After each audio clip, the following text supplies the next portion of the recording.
मानो चाइना है। और ये क्या है, क्या है वो?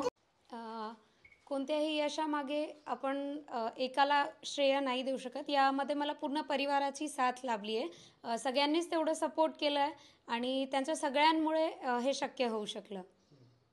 कसं घडवलं त्याला आम्ही कोणताही प्रकारचा क्लास वगैरे लावला नाही किंवा त्याच्यावर प्रेशर आणलं नाही, बर्डन आणलं नाही।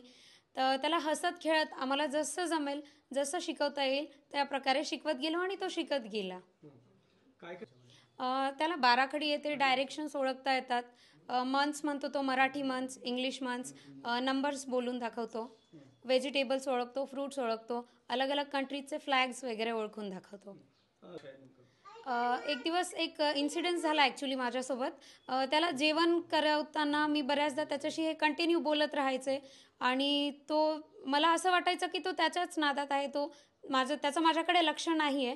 पण एक दिवस अचानक मी बोलता बोलता थांबले आणि मी थांबल्यानंतर पुढचं त्याने बोलायला सुरुवात केली।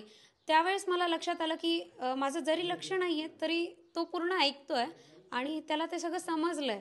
त्यावेळेस मला लक्षात आलं की नाही, मी जे शिकवलं आहे ते त्यांनी ग्रास्प केलं आहे सगळं। आता तो उद्या 2 वर्षाचा पूर्ण होईल आणि आम्ही साधारण एक 2 ते 3 महिन्यापूर्वी त्याचं अप्लाय केलं होतं वर्ल्ड वाईड बुकसाठी।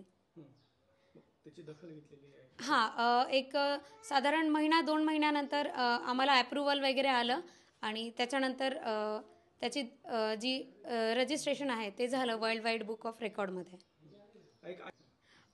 कोणत्याही बाल्याला घडवताना आईचा रोल हा खूप जास्त महत्त्वाचा असतो।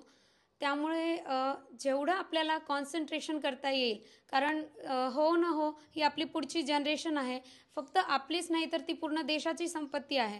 तर त्याच्यावर जेवढं फोकस आपल्याला करता येईल तेवढं आपण केलं तर आपण नक्कीच एक उज्ज्वल भविष्य मुलांचं घडवू शकू। आणि याच्यात सर्वांना विनंती आहे की पूर्ण परिवाराने सुद्धा साथ दिली पाहिजे।